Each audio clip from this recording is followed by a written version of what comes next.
ओम श्री गणेशाय नमः। अथ श्री गणेश कवचम। गौर्युवाच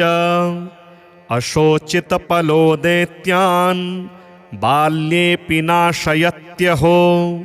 अग्रे किं कर्म करतेति न जाने मुनिसत्तमा। दैत्या नानाविधा दुष्टाः साधुदेवद्रुहः खलाः। अतोऽस्य कंठे किंचित् त्वं रक्षार्थं बद्धमर्हसि। मुनिरुवाच ध्यायेत् सिंह हतं विनायकममुं दिग्बाहुमाद्ये युगे। त्रेतायां तु मयूरवाहनममुं षड्बाहुकं सिद्धिदम्। द्वापारे तु गजाननं युगभुजं रक्तांगरागं विभुं। तुर्ये तु द्विभुजं सितांगरुचिरं सर्वार्थदं सर्वदा। विनायकः शिखां पातु परमात्मा परात्परः। अतिसुन्दरकायस्तु मस्तकं सुमहोत्कटः। ललाटं कश्यपः पातु भ्रियुगं तो महोदरः। नयने भालचन्द्रस्तु गजास्यस्तोष्ठपल्लवौ। जिह्वां पातु गणक्रीडश्चिबुकं गिरिजासुतः। वाचं विनायकः पातु दन्तान् रक्षतु विघ्नः। श्रवणौ पाशपाणिस्तु नासिकां चिन्तितार्थदः। गणेशस्तु मुखं कंठं पातु देवो गणञ्जयः। स्कन्धौ पातु गजस्कन्धः स्तनौ विघ्नविनाशनः। हृदयं गणनाथस्तु हेरम्बोजठरं महान्। धराधरः पातु पार्श्वौ पृष्ठं विघ्नहरः शुभः। लिङ्गं गुह्यं सदा पातु वक्रतुण्डो महाबलः। गणक्रीडो जानुसंघे ओरो मंगलमूर्तिमान्। एकदन्तो महाबुद्धिः पादौ गुल्फौ सदावतो। क्षिप्रप्रसादनो बाहु पाणि आशाप्रपूरकः। अङ्गुलिश्च नखान् पातु पद्महस्तो ऋणाशनः। सर्वांगानि मयूरेषु विश्वव्यापी सदावतु। अनुक्तमपि यत्स्थानं धूम्रकेतुः सदावतु। आमोदस्त्वग्रतः पातु प्रमोदः पृष्ठतोऽवतु। प्राच्यां रक्षतु बुद्धिशम् आग्नेयां सिद्धिदायकः। दक्षिणास्यामुमापुत्रो नैऋत्यां तु गणेश्वरः। प्रतीच्यां विघ्नहर्ताव्याद् व्ययव्यां गजकर्णकः। कौबेर्यां निधिपः पायां देशान्यामीशनन्दनः। दिवाव्यादेकदन्तस्तु रात्रौ सन्ध्यासु विघ्नहृतं। राक्षसासुरवेताल ग्रहभूतपिशाचतः। पाशाङ्कुशधरः पातु रजः सत्त्वतमः स्मृतिः। ज्ञानं धर्मं च लक्ष्मीं च लज्जां कीर्ति तथा कुलं। वपुर्धनं च धान्यं च गृहान् दारान् सुतान् सखीन्। सर्वायुधधरः पौत्रान् मयूरेशो अतात् सदा। कपिलो जादिकं पातु गजाश्वान् विकटोऽवतु। ऊर्जपत्रे लिखित्वेदं यः कंठे धारयेत् सुधीः। न भयं जायते तस्य यक्षरक्ष्यः पिशाचतः। त्रिसन्ध्यं जपते यस्तु वज्रसारतनुर्भवेत्। यात्राकाले पठेद्यस्तु निर्विघ्नेन फलं लभेत्। युद्धकाले पठेद्यस्तु विजयं चाप्नुयाद्द्रुतं। मारणोच्चाटकाकर्षस्तम्भमोहनकर्मणि। सप्तवारं जपेदेतद्दिनानामेकविंशतिं। तत्तत्फलमाप्नोति साधको नात्र संशयः। एकविंशतिवारं च पठेत्तावद्दिनानि नः कारागृहगतं सद्यो राज्ञा वन्ध्यं च मोचयेत् राजदर्शनवेलायां पठेदेतत्त्रिवारतः स राजसं वशं नीत्वा प्रकृतेश्च सभां जयेत् इदं गणेशकवचं कश्यपेन समीरितं मुद्गलाय च तेनाथ माण्डव्याय महर्षये मह्यं च प्राह कृपया कवचं सर्वसिद्धिदं न देयं भक्तिहीनाय देयं श्रद्धावते शुभं यस्यानेन कृता रक्षा न बाधास्य भवेत् क्वचित् राक्षसासुरवेताल दैत्यदानवसम्भवा अशोचितपलो दैत्यान् बाल्येऽपि नाशयत्यहो अग्रे किं कर्म कर्तेति न जाने मुनिसत्तमा दैत्या नानाविधा दुष्टाः साधुदेवद्रुहः खलाः अतोऽस्य कण्ठे किञ्चित् त्वं रक्षार्थं बद्धमर्हसि मुनिरुवाच ध्यायेत् सिंहहतं विनायकममुं दिग्बाहुमाद्ये युगे त्रेतायां तु मयूरवाहनममुं षड्बाहुकं सिद्धिदं द्वापारे तु गजाननं युगभुजं रक्ताङ्गरागं विभुं तुर्ये तु द्विभुजं सिताङ्गरुचिरं सर्वार्थदं सर्वदा विनायकः शिखां पातु परमात्मा परात्परः अतिसुन्दरकायस्तु मस्तकं सुमहोत्कटः ललाटं कश्यपः पातु भ्रियुगं तु महोदरः नयने भालचन्द्रस्तु गजास्यस्तोष्ठपल्लवौ जिह्वां पातु गणक्रीडश्चिबुकं गिरिजासुतः वाचं विनायकः पातु दन्तान् रक्षतु विघ्नः श्रवणौ पाशपाणिस्तु नासिकां चिन्तितार्थदः गणेशस्तु मुखं कण्ठं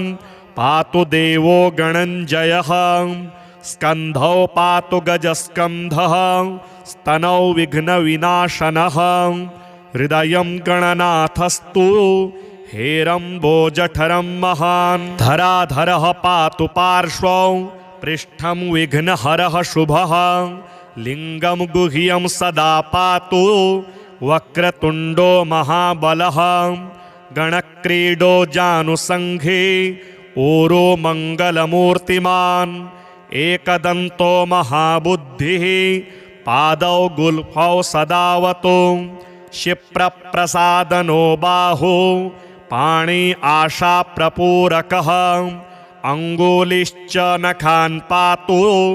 पद्महस्तो ऋणाशनः सर्वाङ्गानि मयूरेषु विश्वव्यापी सदावतु अनुक्तमपि यत्स्थानं धूम्रकेतुः सदावतु आमोदस्त्वग्रतः पातु प्रमोदः पृष्ठतोऽवतु प्राच्यां रक्षतु बुद्धिशं आग्नेयां सिद्धिदायकः दक्षिणास्यामुमापुत्रो नैऋत्यां तु गणेश्वरः प्रतीच्यां विघ्नहर्ताव्याद् व्ययव्यां गजकर्णकः कौबेर्यां निधिपः पायां देशान्यामीशनन्दनः दिवाव्यादेकदन्तस्तु रात्रौ सन्ध्यासु विघ्नहृतं राक्षसासुरवेताल ग्रहभूतपिशाचतः पाशाङ्कुशधरः पातु रजः सत्त्वतमः स्मृतिः ज्ञानं धर्मं च लक्ष्मीं च लज्जां कीर्ति तथा कुलं वपुर्धनं च धान्यं च गृहान् दारान् सुतान् सखीन् सर्वायुधधरः पौत्रान् मयूरेशोऽवतात् सदा कपिलो जादिकं पातु गजाश्वान् विकटोऽवतु भूर्जपत्रे लिखित्वेदं यः कण्ठे धारयेत् सुधीः न भयं जायते तस्य यक्ष पिशाचतः त्रिसन्ध्यं जपते यस्तु वज्रसारतनुर्भवेत् यात्राकाले पठेद्यस्तु निर्विघ्नेन फलं लभेत् युद्धकाले पठेद्यस्तु विजयं चाप्नुयाद्रुतं मारणोच्चाटकाकर्षस्तम्भमोहनकर्मणि सप्तवारं जपेदेतद्दिनानामेकविंशतिं तत्तत्फलमाप्नोति साधको नात्र संशयः एकविंशतिवारं च पठेत्तावद्दिनानि नः कारागृहे गतं सद्यो राज्ञा वन्ध्यं च मोचयेत् राजदर्शनवेलायां पठेदेतत्त्रिवारतः स राजसं वशं नीत्वा प्रकृतेश्च सभां जयेत् इदं गणेशकवचं कश्यपेन समीरितं मुद्गलाय च तेनाथ माण्डव्याय महर्षये मह्यं च प्राह कृपया कवचं सर्वसिद्धिदं न देयं भक्तिहीनाय देयं श्रद्धावते शुभं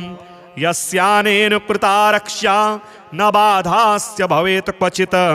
राक्षसासुरवेताल दैत्यदानवसम्भवा अशोचितपलो दैत्यान् बाल्येऽपि नाशयत्यहो अग्रे किं कर्म कर्तेति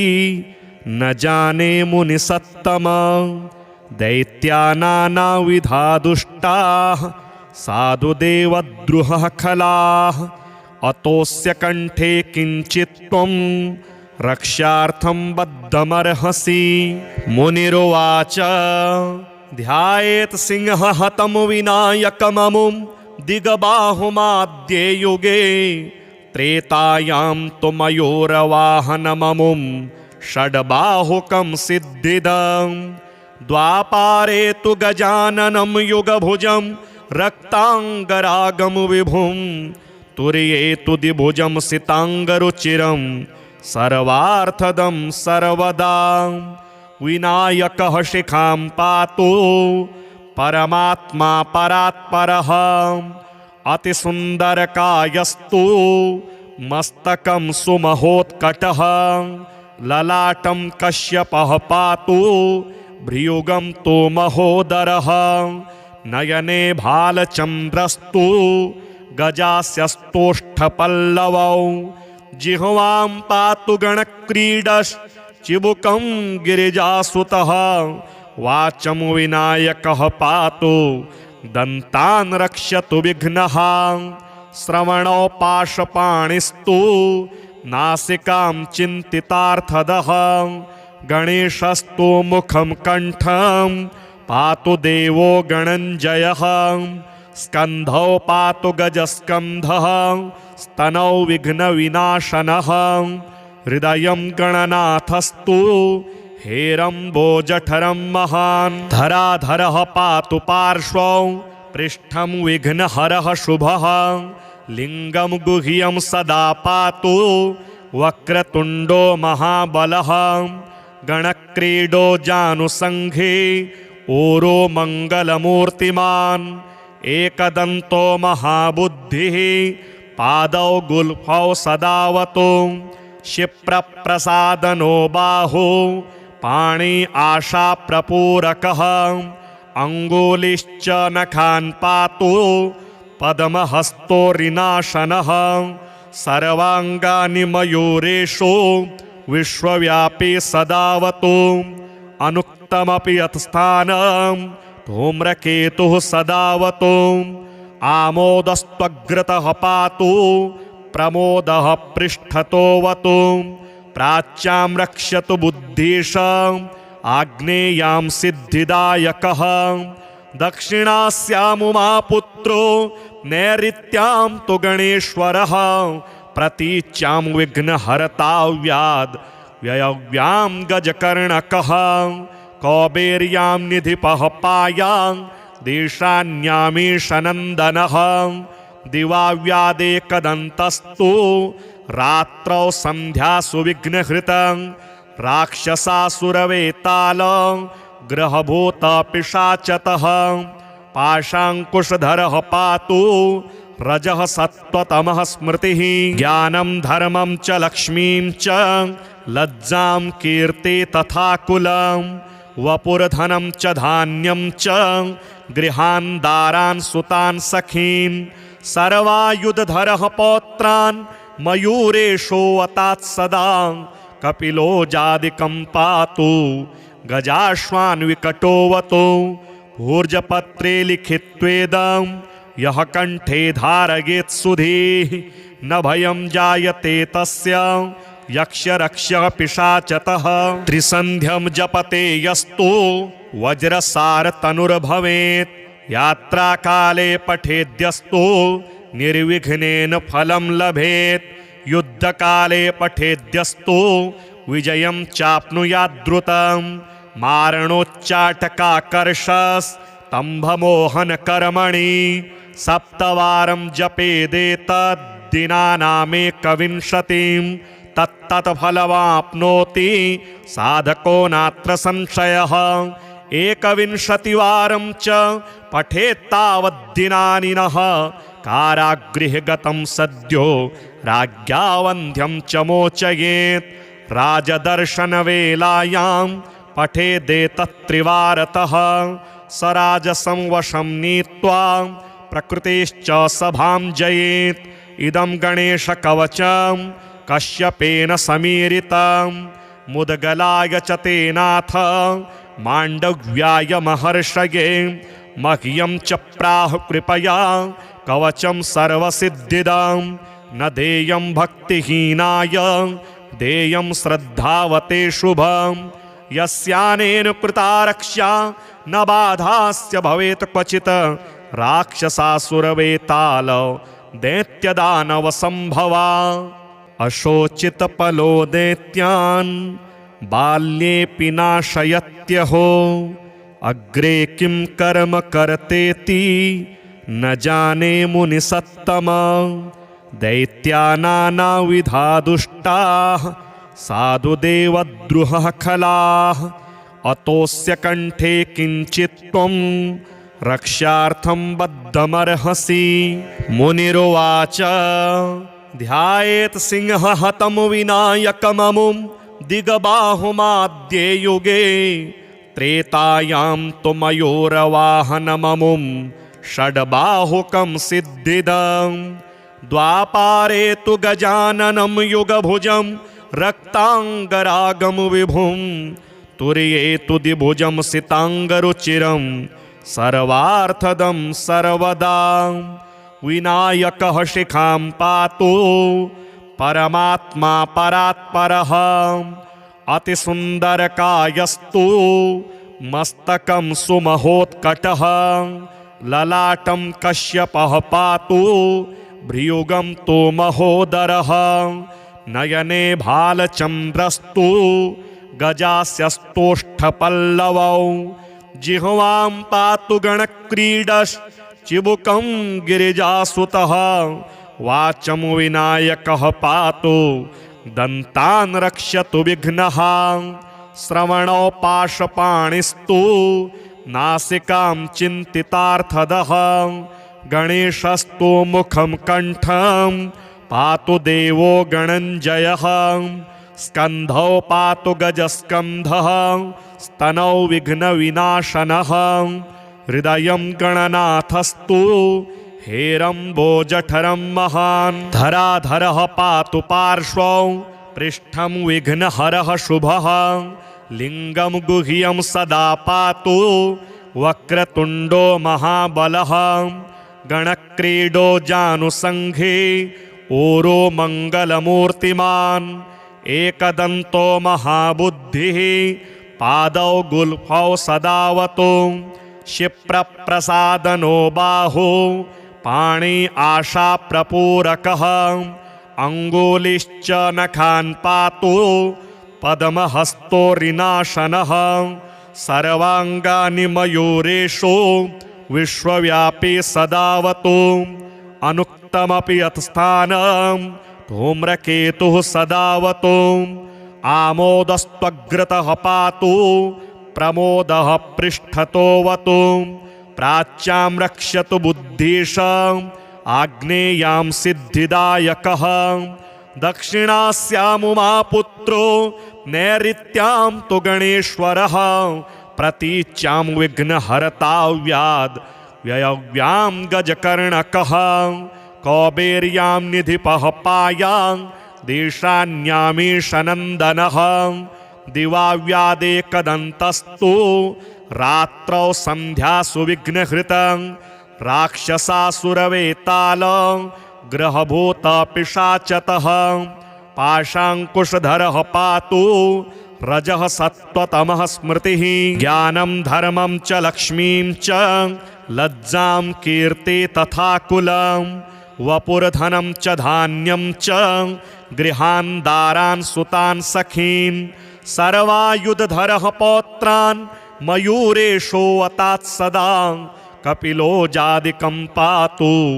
गजाश्वान् विकटोऽवतु भूर्जपत्रे लिखित्वेदं यः कण्ठे धारयेत् सुधीः न भयं जायते तस्य यक्षरक्षः पिशाचतः त्रिसन्ध्यं जपते यस्तु वज्रसारतनुर्भवेत् यात्राकाले पठेद्यस्तु निर्विघ्नेन फलं लभेत् युद्धकाले पठेद्यस्तु विजयं चाप्नुयाद्रुतं मारणोच्चाटकाकर्षस्तम्भमोहनकर्मणि सप्तवारं जपेदेतद्दिनानामेकविंशतिं तत्तत्फलमाप्नोति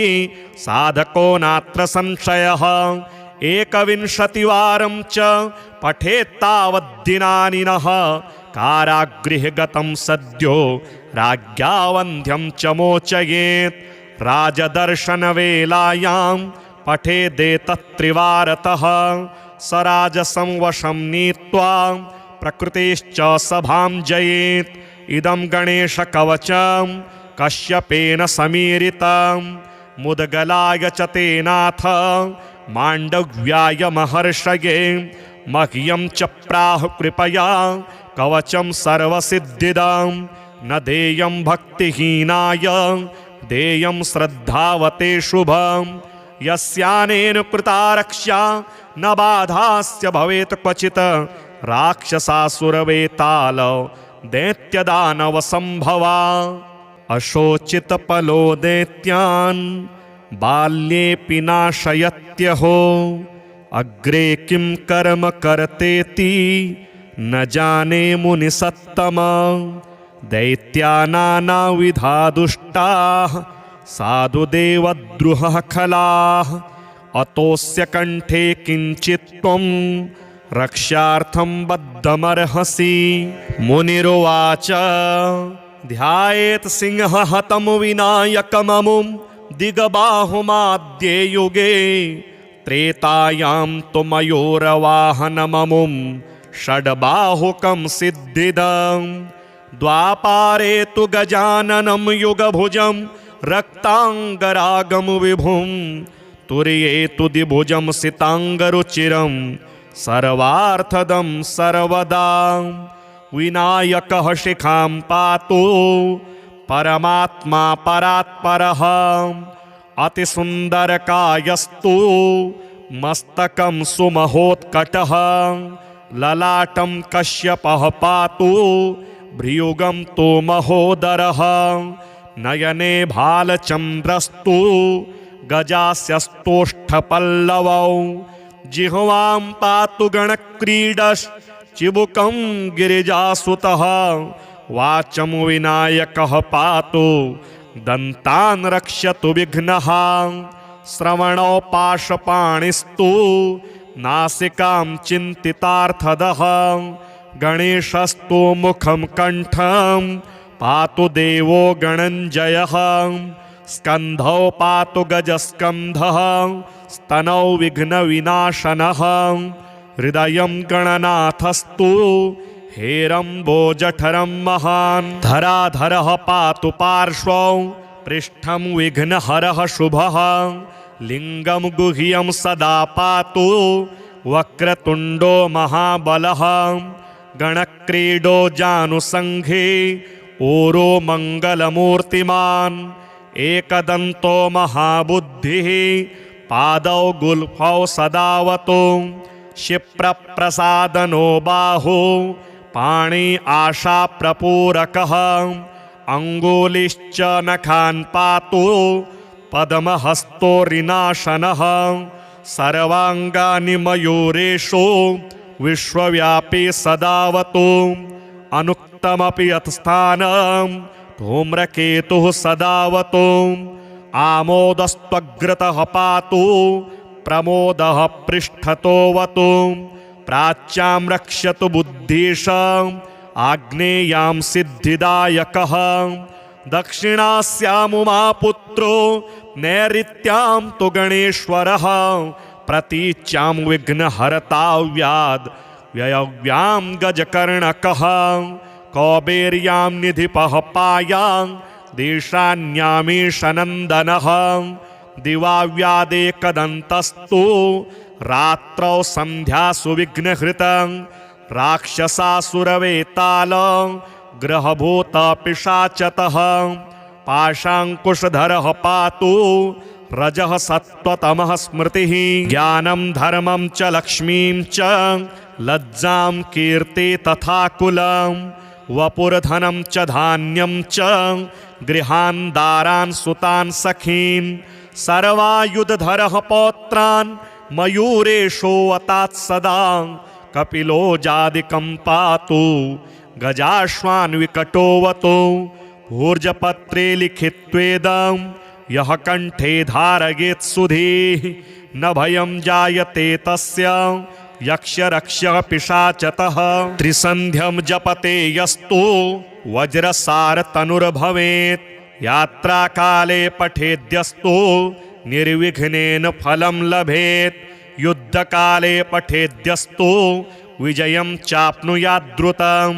मारणोच्चाटकाकर्षस्तम्भमोहनकर्मणि सप्तवारं जपेदेतद्दिनानामेकविंशतिं तत्तत्फलमाप्नोति साधको नात्र संशयः एकविंशतिवारं च पठेत्तावद्दिनानि नः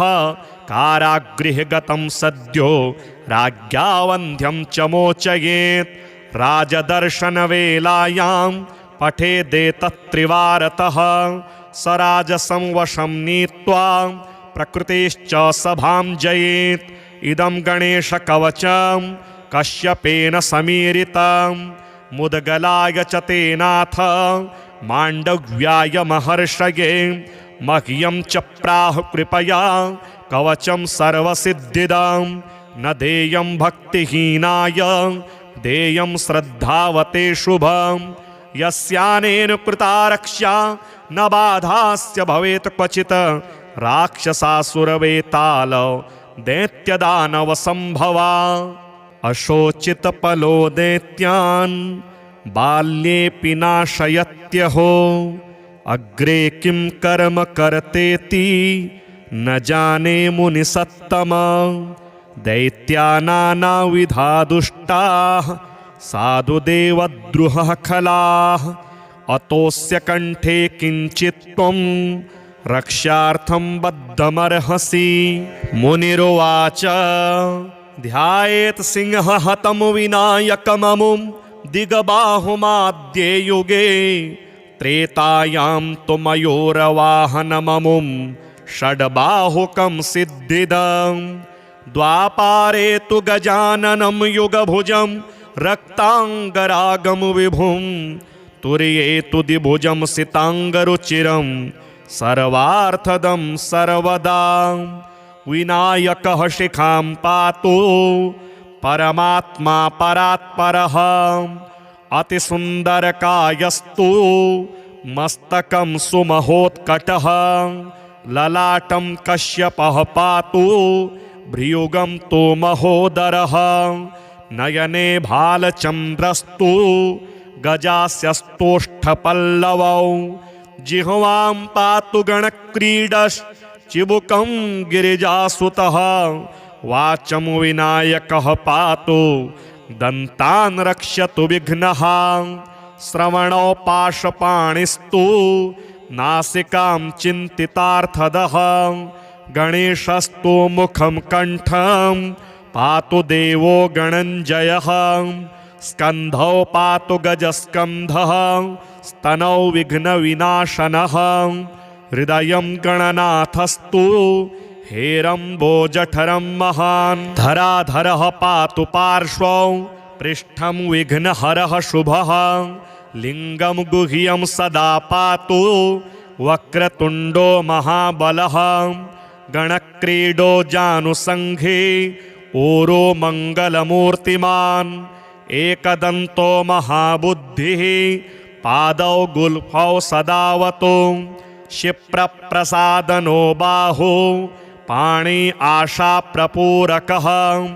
अङ्गुलिश्च नखान् पातु पद्महस्तोरिनाशनः सर्वाङ्गानि मयूरेषु विश्वव्यापी सदावतु अनुक्तमपि यत्स्थानं धूम्रकेतुः सदावतु आमोदस्त्वग्रतः पातु प्रमोदः पृष्ठतोऽवतु प्राच्यां रक्षतु बुद्धिश आग्नेयां सिद्धिदायकः दक्षिणास्यामुमापुत्रो नैऋत्यां तु गणेश्वरः प्रतीच्यां विघ्नहर्ताव्याद् व्ययव्यां गजकर्णकः कौबेर्यां निधिपः पायां देशान्यामीशनन्दनः दिवाव्यादेकदन्तस्तु रात्रौ सन्ध्यासु विघ्नहृतं राक्षसासुरवेताल ग्रहभूतपिशाचतः पाशाङ्कुशधरः पातु रजः सत्त्वतमः स्मृतिः ज्ञानं धर्मं च लक्ष्मीं च लज्जां कीर्ति तथा कुलं वपुर्धनं च धान्यं च गृहान् दारान् सुतान् सखीन् सर्वायुधधरः पौत्रान् मयूरेशोऽवतात् सदा कपिलो जादिकं पातु गजाश्वान् विकटोऽवतु भूर्जपत्रे लिखित्वेदं यः कण्ठे धारयेत् सुधीः न भयं जायते तस्य यक्षरक्ष्यः पिशाचतः त्रिसन्ध्यं जपते यस्तु वज्रसारतनुर्भवेत् यात्राकाले पठेद्यस्तु निर्विघ्नेन फलं लभेत् युद्धकाले पठेद्यस्तु विजयं चाप्नुयाद्द्रुतं मारणोच्चाटकाकर्षस्तम्भमोहनकर्मणि सप्तवारं जपेदेतद्दिनानामेकविंशतिं तत्तत्फलमाप्नोति साधको नात्र संशयः एकविंशतिवारं च पठेत्तावद्दिनानि नः कारागृहे गतं सद्यो राज्ञा वन्ध्यं च मोचयेत् राजदर्शनवेलायां पठेदेतत्त्रिवारतः स राजसं वशं नीत्वा प्रकृतेश्च सभां जयेत् इदं गणेशकवचं कश्यपेन समीरितं मुद्गलाय च तेनाथ माण्डव्याय महर्षये मह्यं च प्राह कृपया कवचं सर्वसिद्धिदं न देयं भक्तिहीनाय देयं श्रद्धावते शुभं यस्यानेन कृता रक्षा न बाधास्य भवेत् क्वचित् राक्षसासुरवेताल दैत्यदानवसम्भवा अशोचितपलो दैत्यान् बाल्येऽपि नाशयत्यहो अग्रे किं कर्म कर्तेति न जाने मुनिसत्तमा दैत्यानानाविधा दुष्टाः साधुदेवद्रुहः खलाः अतोऽस्य कण्ठे किञ्चित् त्वं रक्षार्थं बद्धमर्हसि मुनिरुवाच ध्यायेत् सिंहहतं विनायकममुं दिगबाहुमाद्ये युगे त्रेतायां तु मयूरवाहनममुं षड्बाहुकं सिद्धिदं द्वापारे तु गजाननं युगभुजं रक्ताङ्गरागं विभुं तुर्ये तु द्विभुजं सिताङ्गरुचिरं सर्वार्थदं सर्वदा विनायकः शिखां पातु परमात्मा परात्परः अतिसुन्दरकायस्तु मस्तकं सुमहोत्कटः ललाटं कश्यपः पातु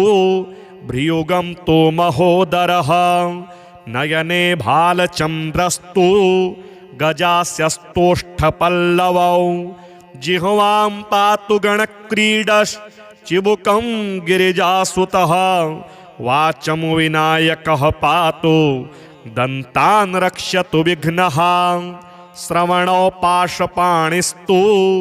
नासिकां चिन्तितार्थदः गणेशस्तु मुखं कण्ठं पातु देवो गणञ्जयः स्कन्धौ पातु गजस्कन्धः स्तनौ विघ्नविनाशनः हृदयं गणनाथस्तु हेरम्बोजठरं महान् धराधरः पातु पार्श्वौ पृष्ठं विघ्नहरः शुभः लिङ्गं गुह्यं सदा पातु वक्रतुण्डो महाबलः गणक्रीडो जानुसङ्घे ऊरो मङ्गलमूर्तिमान् एकदन्तो महाबुद्धिः पादौ गुल्फौ सदावतु क्षिप्रप्रसादनो बाहु पाणि आशाप्रपूरकः अङ्गुलिश्च नखान् पातु पद्महस्तो ऋणाशनः सर्वाङ्गानि मयूरेषु विश्वव्यापी सदावतु अनुक्तमपि यत्स्थानं धूम्रकेतुः सदावतु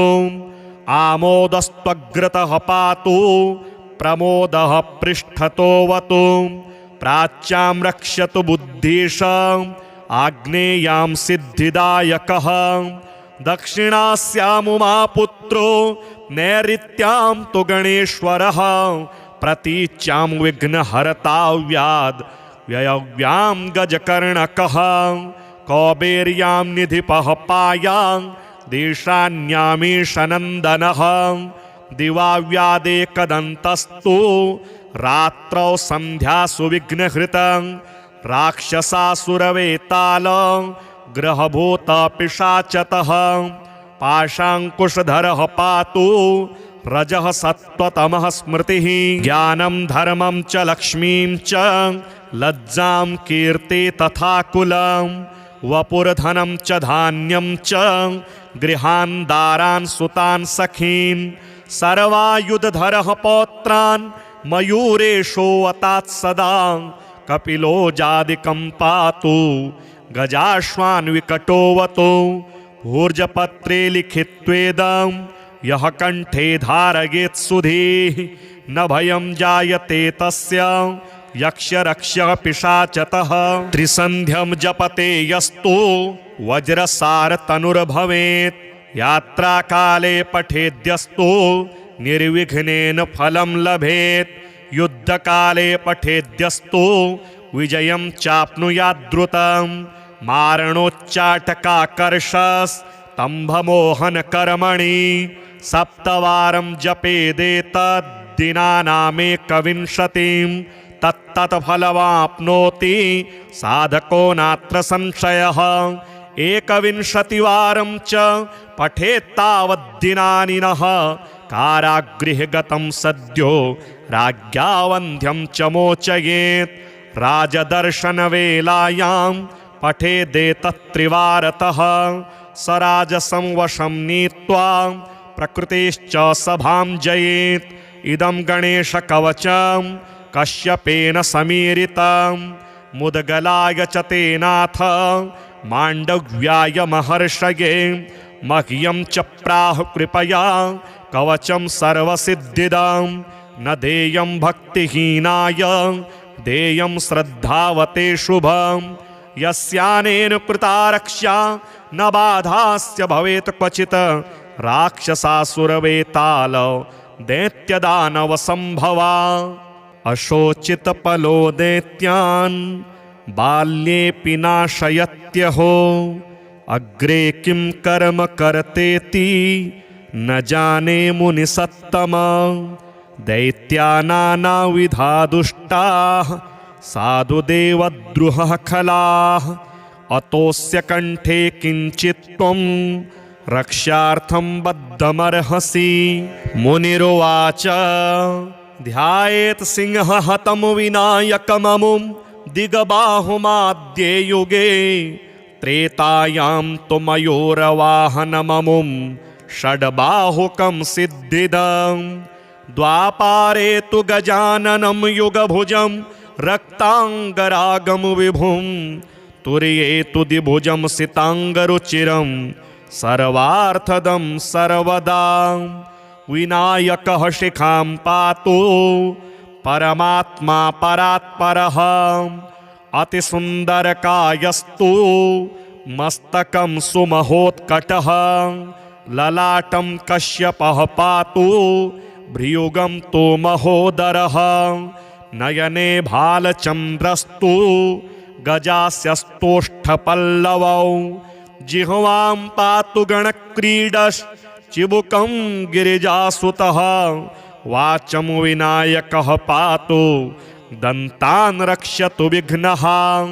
श्रवणौ पाशपाणिस्तु नासिकां चिन्तितार्थदः गणेशस्तु मुखं कण्ठं पातु देवो गणञ्जयः स्कन्धौ पातु गजस्कन्धः स्तनौ विघ्नविनाशनः हृदयं गणनाथस्तु हेरम्बोजठरं महान् धराधरः पातु पार्श्वौ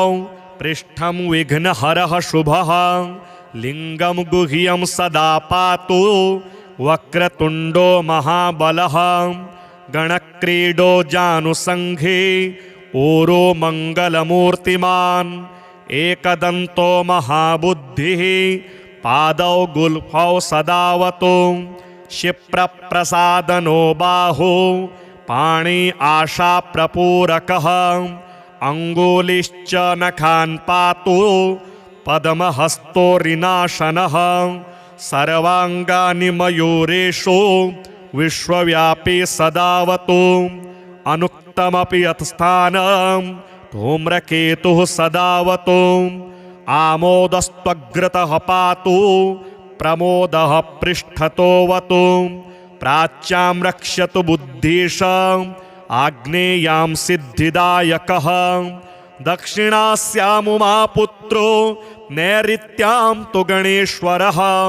प्रतीच्यां विघ्नहर्ताव्याद् व्ययव्यां गजकर्णकः कौबेर्यां निधिपः पायां देशान्यामीशनन्दनः दिवाव्यादेकदन्तस्तु रात्रौ सन्ध्यासु विघ्नहृतं राक्षसासुरवेताल ग्रहभूतपिशाचतः पाशाङ्कुशधरः पातु रजः सत्त्वतमः स्मृतिः ज्ञानं धर्मं च लक्ष्मीं च लज्जां कीर्ति तथा कुलं वपुर्धनं च धान्यं च गृहान् दारान् सुतान् सखीन् सर्वायुधधरः पौत्रान् मयूरेशोऽवतात् सदा कपिलो जादिकं पातु गजाश्वान् विकटोऽवतु भूर्जपत्रे लिखित्वेदं यः कण्ठे धारयेत् सुधीः न भयं जायते तस्य यक्षरक्षः पिशाचतः त्रिसन्ध्यं जपते यस्तु वज्रसारतनुर्भवेत् यात्राकाले पठेद्यस्तु निर्विघ्नेन फलं लभेत् युद्धकाले पठेद्यस्तु विजयं चाप्नुयाद्रुतं मारणोच्चाटकाकर्षस्तम्भमोहनकर्मणि सप्तवारं जपेदेतद्दिनानामेकविंशतिं तत्तत्फलमाप्नोति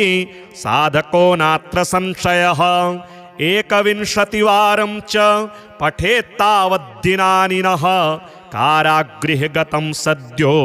राज्ञा वन्ध्यं च मोचयेत् राजदर्शनवेलायां पठेदेतत्त्रिवारतः स राजसं वशं नीत्वा प्रकृतेश्च सभां जयेत् इदं गणेशकवचं कश्यपेन समीरितं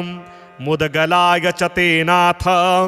माण्डव्याय महर्षये मह्यं च प्राह कृपया कवचं सर्वसिद्धिदं न देयं भक्तिहीनाय देयं श्रद्धावते शुभं यस्यानेन कृता रक्षा न बाधास्य भवेत् क्वचित् राक्षसासुरवेताल दैत्यदानव संभवा अशोचितपलो दैत्यान् बाल्येऽपि नाशयत्यहो अग्रे किं कर्म करतेति न जाने मुनिसत्तमा दैत्यानानाविधा दुष्टाः साधुदेवद्रुहः खलाः अतोऽस्य कण्ठे किञ्चित् त्वं रक्षार्थं बद्धमर्हसि मुनिरुवाच ध्यायेत् सिंहहतं विनायकममुं दिगबाहुमाद्ये युगे त्रेतायां तु मयूरवाहनममुं षड्बाहुकं सिद्धिदम् द्वापारे तु गजाननं युगभुजं रक्ताङ्गरागं विभुं तुर्ये तु द्विभुजं सिताङ्गरुचिरं सर्वार्थदं सर्वदा विनायकः शिखां पातु परमात्मा परात्परः अतिसुन्दरकायस्तु मस्तकं सुमहोत्कटः ललाटं कश्यपः पातु भ्रियुगं तु महोदरः नयने भालचन्द्रस्तु गजास्यस्तोष्ठपल्लवौ जिह्वां पातु गणक्रीडश्चिबुकं गिरिजासुतः वाचं विनायकः पातु दन्तान् रक्षतु विघ्नः श्रवणौ पाशपाणिस्तु नासिकां चिन्तितार्थदः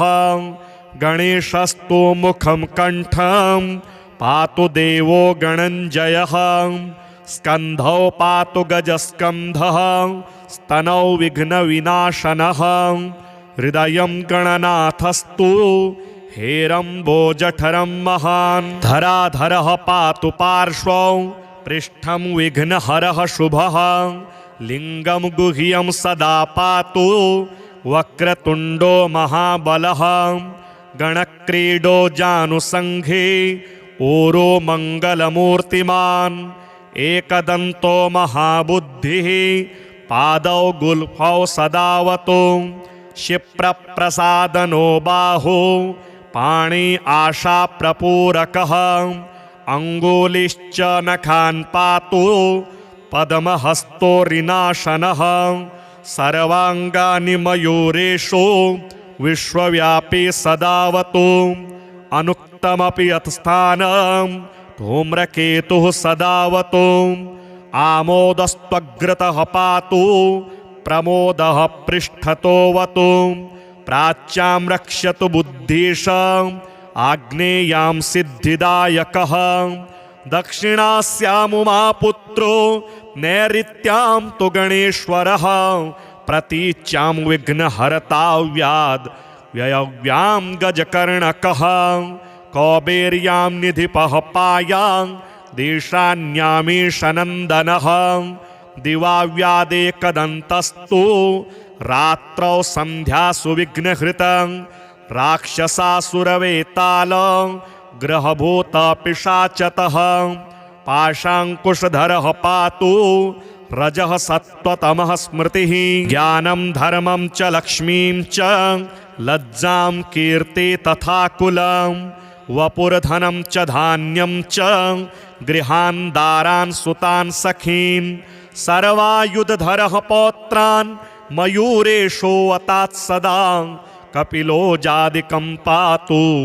गजाश्वान् विकटोऽवतु भूर्जपत्रे लिखित्वेदं यः कण्ठे धारयेत् सुधीः न भयं जायते तस्य यक्षरक्षः पिशाचतः त्रिसन्ध्यं जपते यस्तु वज्रसारतनुर्भवेत् यात्राकाले पठेद्यस्तु निर्विघ्नेन फलं लभेत् युद्धकाले पठेद्यस्तु विजयं चाप्नुयाद्रुतं मारणोच्चाटकाकर्षस्तम्भमोहनकर्मणि सप्तवारं जपेदेतद्दिनानामेकविंशतिं तत्तत्फलमाप्नोति साधको नात्र संशयः एकविंशतिवारं च पठेत्तावद्दिनानि नः कारागृहे गतं सद्यो राज्ञा वन्ध्यं च मोचयेत् राजदर्शनवेलायां पठेदेतत्त्रिवारतः स राजसं वशं नीत्वा प्रकृतेश्च सभां जयेत् इदं गणेशकवचं कश्यपेन समीरितं मुद्गलाय च तेनाथ माण्डव्याय महर्षये मह्यं च प्राह कृपया कवचं सर्वसिद्धिदं न देयं भक्तिहीनाय देयं श्रद्धावते शुभं यस्यानेन कृता रक्षा न बाधास्य भवेत् क्वचित् राक्षसासुरवेताल दैत्यदानवसम्भवा अशोचितपलो दैत्यान् बाल्येऽपि नाशयत्यहो अग्रे किं कर्म कर्तेति न जाने मुनिसत्तम दैत्या नानाविधा दुष्टाः साधुदेवद्रुहः खलाः अतोऽस्य कण्ठे किञ्चित् त्वं रक्षार्थं बद्धमर्हसि मुनिरुवाच ध्यायेत् सिंहहतं विनायकममुं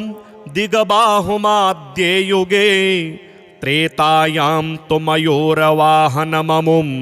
षड्बाहुकं सिद्धिदं द्वापारे तु गजाननं युगभुजं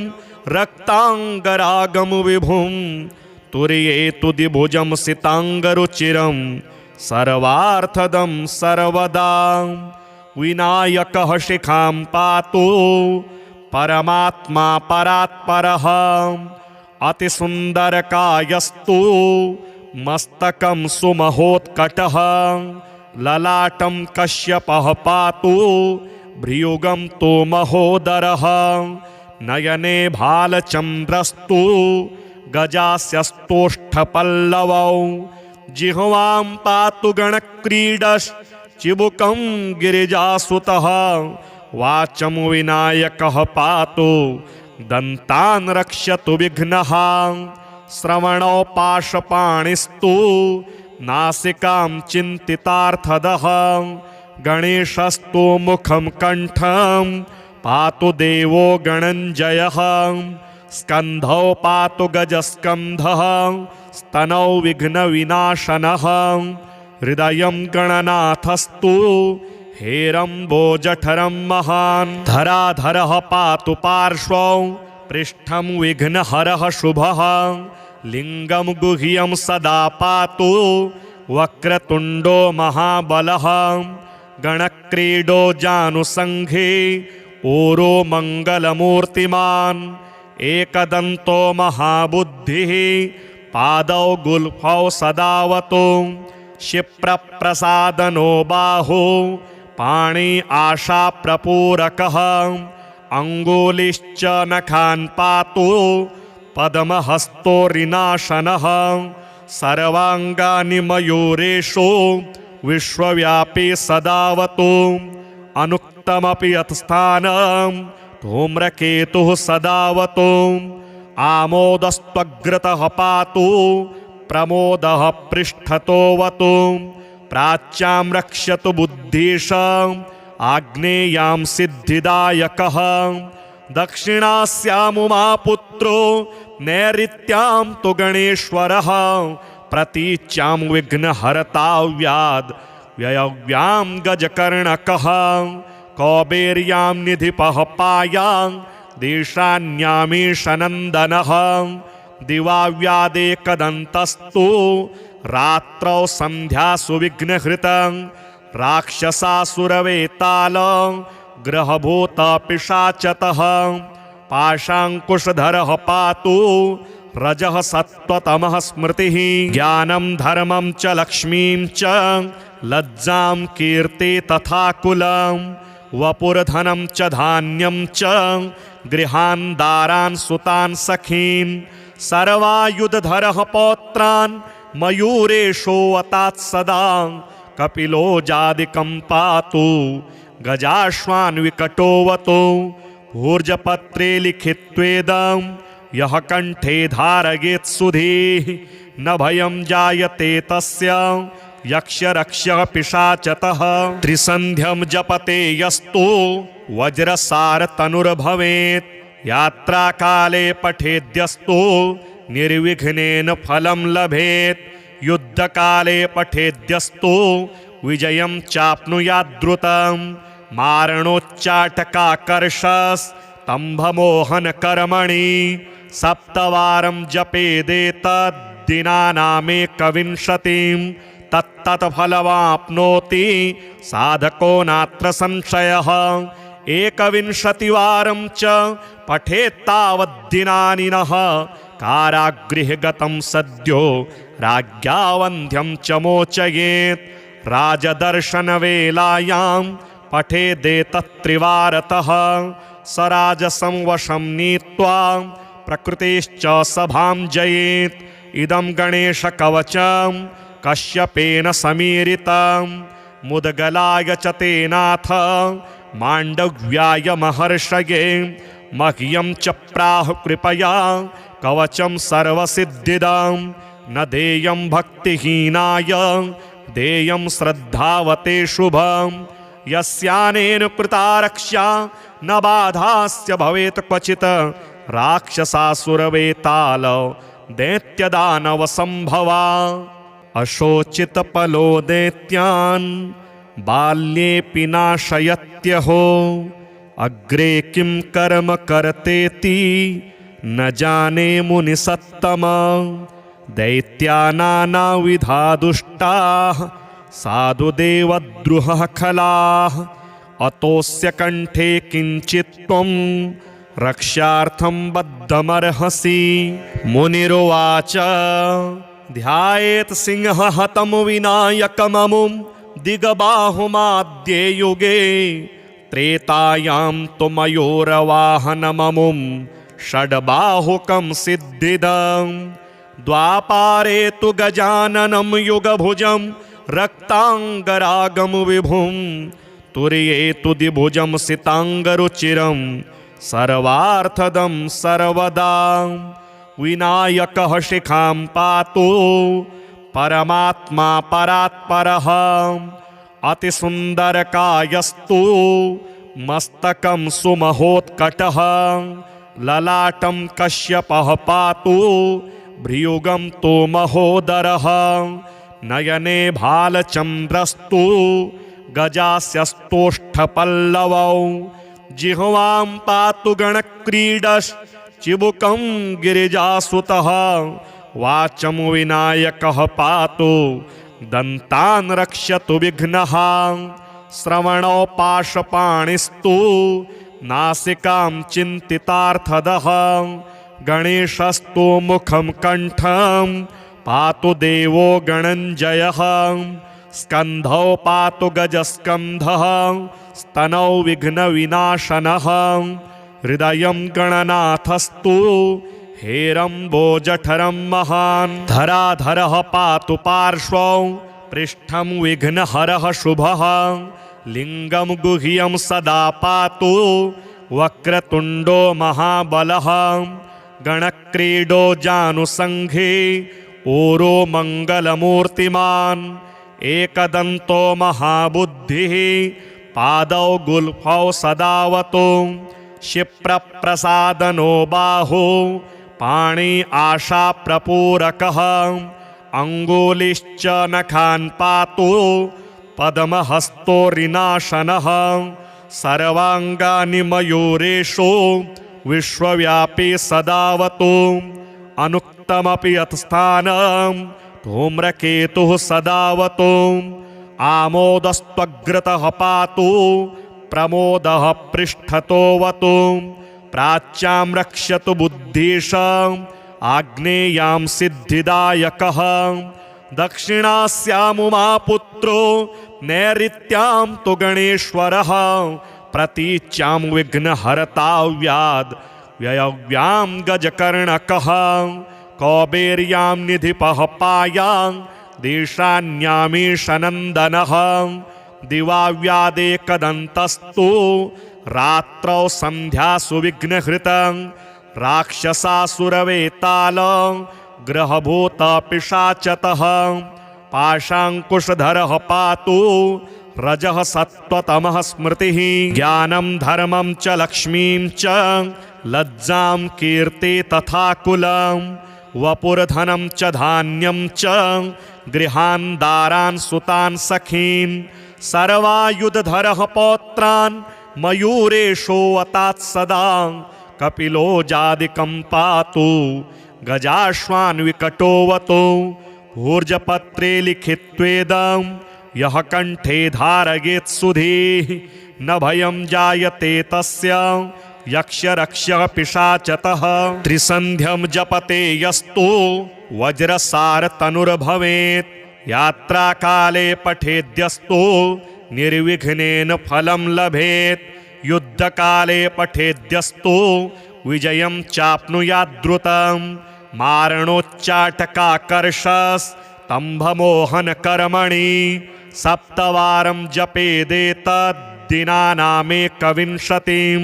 तत्तत्फलमाप्नोति साधको नात्र संशयः एकविंशतिवारं च पठेत्तावद्दिनानि नः कारागृहे गतं सद्यो राज्ञा वन्ध्यं च मोचयेत् राजदर्शनवेलायां पठेदेतत्त्रिवारतः स राजसं वशं नीत्वा प्रकृतेश्च सभां जयेत् इदं गणेशकवचं कश्यपेन समीरितं मुद्गलाय च तेनाथ माण्डव्याय महर्षये मह्यं च प्राह कृपया कवचं सर्वसिद्धिदं न देयं भक्तिहीनाय देयं श्रद्धावते शुभं यस्यानेन कृता रक्षा न बाधास्य भवेत् क्वचित् राक्षसासुरवेताल दैत्यदानवसम्भवा।